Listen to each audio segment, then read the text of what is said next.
Hello friends, வணக்கம். எல்லாரும் எப்படி இருக்கீங்க? நல்லா இருக்கீங்களா? இன்னைக்கு நீங்க ஒரு சூப்பரான குக்கிங் வீடியோ தான் பார்க்க போறீங்க. இன்னைக்கு சூப்பரா ஒரு குழிப்பணியாரம் செய்ய போறேன். அது எப்படி செய்யறேன்னு சொல்லிட்டு வீடியோவை நீங்க ஸ்கிப் பண்ணாம முழுசா பாருங்க. ஃபர்ஸ்ட் என் வீடியோ நீங்க பாக்குறீங்கன்னா சப்ஸ்கிரைப் பண்ணுங்க, லைக் பண்ணுங்க, கமெண்ட் பண்ணுங்க.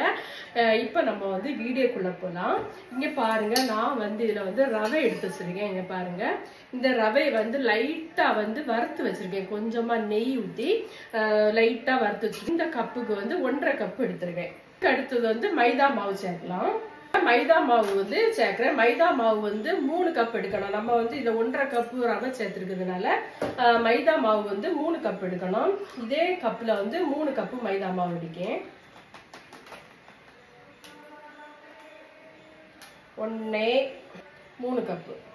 3 கப்பு மைதா மாவு சேர்த்துட்டேன்.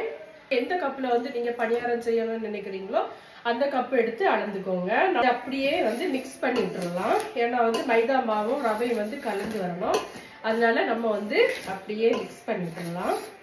யாருக்கெல்லாம் ஸ்வீட் ரொம்ப ரொம்ப பிடிக்கும் அப்படின்னு சொல்லிட்டு கமெண்ட் பாக்ஸ்ல கமெண்ட் பண்ணுங்க. எனக்கு ஸ்வீட் நல்லா பிடிக்கும்.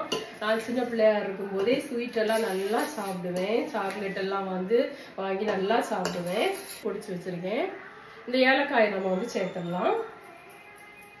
பாருங்க, சால்ட் இந்த மாதிரிதான் உள்ளி தான் போட்டிருக்கேன். சால்ட் சேர்க்கலாம். அதுக்கப்புறமா பாருங்க, நான் தேங்காய் பால் எடுத்து வச்சிருக்கேன். இது அரைமுறி தேங்காய் பால் 2 தண்ணியை இப்படி கலந்து ஃபில்டர் பண்ணி எடுத்துட்டேன். இதுக்கு மேல நான் சர்க்கரை சேர்க்கிறேன். சர்க்கரை எந்த அளவுனா இந்த கப் அளவுக்கு 2 கப் எடுக்கலாம். உங்களுக்கு ஸ்வீட் கம்மியா வேணும்னா கம்மியா சர்க்கரை சேர்த்துக்கோங்க. உங்களுக்கு ஸ்வீட் ஜாஸ்தியா வேணும்னா கொஞ்சம் ஜாஸ்தியா சேர்க்கலாம். ஏன்னா பணியாரம் கொஞ்சம் ஸ்வீட்டா இருந்தாதான் சாப்பிடுறதுக்கு நல்லா இருக்கும். நான் இதுல சர்க்கரையை சேர்க்கிறேன். பாருங்க, சர்க்கரையை சேர்த்துட்டேன். மாவு பாருங்க கட்டி ஆயிட்டு. ஏன்னா நம்ம ரவை சேர்த்தோம் பாத்தீங்களா, அதனால மாவு கட்டி ஆயிட்டு. அதனால நான் இதுல கொஞ்சம் தண்ணியும் சேர்க்கிறேன். கொஞ்சமா தண்ணி சேர்ப்போம் ஃபர்ஸ்ட். அதுக்கப்புறமா பார்த்துட்டு நம்ம தண்ணி சேர்க்கலாம். அப்படியே கலந்துடுவோம். இந்த மாதிரி குழி பணியாரம் யாரெல்லாம் சாப்பிட்டு இருக்கீங்க அப்படின்னு சொல்லிட்டு கமெண்ட் பாக்ஸ்ல கமெண்ட் பண்ணுங்க. ஆல்மோஸ்ட் நிறைய பேருக்கு இது பிடிக்கும், நல்லா பிடிக்கும். நமக்கு உடனே செய்து சாப்பிடணும் நம்ம ஆசைப்பட்டோம்னா இதை நம்ம ரெடி பண்ணலாம். இல்லாம இருந்தா பச்சரிசி மாவுல அரிசி கோர போட்டு அது மாதிரியே பணியாரம் செய்து சாப்பிடலாம். அதுவும் நல்லா இருக்கும். இது நம்ம இப்போ நினைச்சிட்டு இப்பமே செய்யணும்னு நினைச்சோம்னா நம்ம வீட்டுல பொருள் இருந்ததுன்னா டக்குன்னு நம்ம செய்திடலாம். ரொம்ப நல்லா இருக்கும், டேஸ்டா இருக்கும். நமக்கு சர்க்கரை போட்டுட்டு நீங்க சர்க்கரை கரெக்டா இருக்குதா அப்படின்னு சொல்லிட்டு நீங்க டேஸ்ட் பாத்துக்கோங்க. பாருங்க, இது மாதிரி இருக்குது. ஆனா இது இன்னும் இனி தண்ணி சேர்க்காண்டாம். இங்க பாத்துடுங்க, இனி நம்ம தண்ணி சேர்க்காண்டாம். ஆனா இது ஆல்மோஸ்ட் கொஞ்சம் லூஸா தான் இருக்குது. இதுக்கு மேல நம்ம ரெடி பண்ணி வச்சிருக்கிற இந்த ஹேசியோ நட்டும் இது கோகோனட் சின்ன சின்னதா பீஸாட்டு கட் பண்ணி இதை நான் நெய்யில வறுத்து வச்சிருக்கேன். இதே நம்ம சேர்க்கலாம். இது உங்களுக்கு பிடிக்கல, நீங்க விரும்பலன்னா இதை ஸ்கிப் பண்ணிருங்க.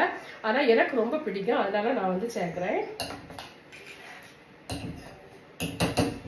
என் வீட்டுல நான் எப்படி செய்வேனோ எங்க மாமி எப்படி செய்வாங்களோ அதே மாதிரிதான் நான் செய்றேன். எங்க வீட்டுல எல்லாருமே இப்படிதான் நாங்க பண்ணுவோம். அது மாதிரிதான் நான் செய்றேன்.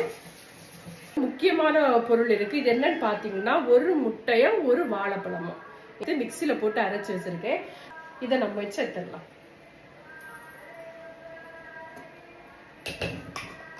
எல்லாத்தையும் நம்ம கலந்து விட்டுறலாம். இவ்வளவுதான் இதுக்கேற்ற பொருள். நீங்க இப்ப நினைச்சு இப்பமே உங்களுக்கு சாப்பிடணும்னு நினைச்சா டக்குன்னு 1 கப்பு போட்டாலே போதும். இது இப்ப நிறைய இருக்குது. இது அப்படியே மூடி போட்டுறேன். சரியா? இவ்வளவுதான். ஒரு 10 நிமிஷத்துல இருந்து ஒரு 20 நிமிஷம் வரைக்கும் அப்படியே இருந்து ஊறட்டும். அப்பந்தான் நமக்கு பணியாரம் செய்யும் போது டேஸ்டா இருக்கும். அப்புறம் பணியாரம் செய்யறது எப்படின்னு பார்க்கலாம். குழி பணியாரம் செய்ய ஆரம்பிக்கலாம். அதுக்கு ஸ்டவ் பற்ற வச்சு இங்க பாருங்க, குழி பணியாரத்துக்குள்ள அந்த பாத்திரத்தை எடுத்து வச்சுட்டேன். இந்த பாத்திரமும் இப்ப காஞ்சிட்டு இதுல இப்ப கொஞ்சமா ஆயில் ஊத்திக்கலாம். எல்லாத்துலயும் கொஞ்சம் கொஞ்சமா தான் ஆயில் ஊத்தணும், நிறைய ஊத்தக்கூடாது. எல்லா குழியிலயுமே ஆயில் ஊத்திட்டேன். மாவு ஊத்திக்கலாம். மாவு ஊத்துறதுக்கு முன்னாடி மாவு நல்லா கலந்து விடணும். பாருங்க நல்லா வந்து கலக்கணும் மாவை. பாருங்க இந்த பதத்துல இருக்குது மாவு. நல்லா வந்து கலந்துட்டு குழி எவ்வளவோ அந்த மாதிரி கனெக்ட் பண்ணி விட்டுங்க. இப்ப பாருங்க எல்லாத்துலயுமே நான் வந்து ஊத்திட்டேன். இப்ப வந்து இது வந்து கொஞ்சம் அடியில வேகட்டு. அதுக்கப்புறமா நம்மள்ட்ட வந்து இது மாதிரி ஒரு கம்பி இருக்குன்னா, இப்ப எல்லாத்தையுமே இது மாதிரி கம்பி இருக்கும். பப்படம் எடுக்கிறதுக்குள்ள கம்பி. இப்ப நம்ம வந்து மறைச்சு போட்டுடலாம் எல்லாத்தையும். பாத்தீங்களா, சூப்பரா வந்து மறைச்சு போட்டுருவேன். சிலது வந்து பிரிஞ்சு போகுது. ஃபர்ஸ்ட் செகண்ட் டைம் இனி வந்து நம்ம மாவு ஊற்றும் போது சூப்பரா வரும். பாருங்க எல்லாத்தையும் மறைச்சு போட்டாச்சு. பாருங்க பணியாரத்தை எல்லாம் எப்படி மறைச்சு போட்டிருக்கேன்னு சூப்பரா வந்துருக்கு. பார்த்தீங்களா, அழகாட்டு வந்துட்டு.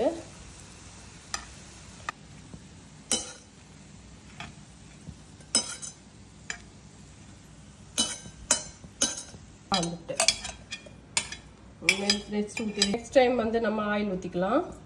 இதே மாதிரி கொஞ்சம் கொஞ்சமாக ஆயில் ஊற்றணும். சரிதா?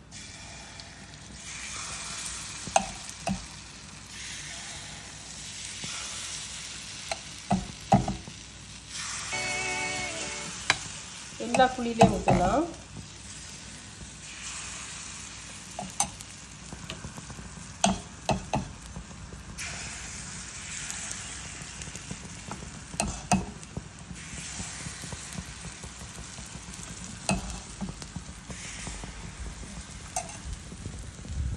சூப்பரா இருக்குது பணியாரம்.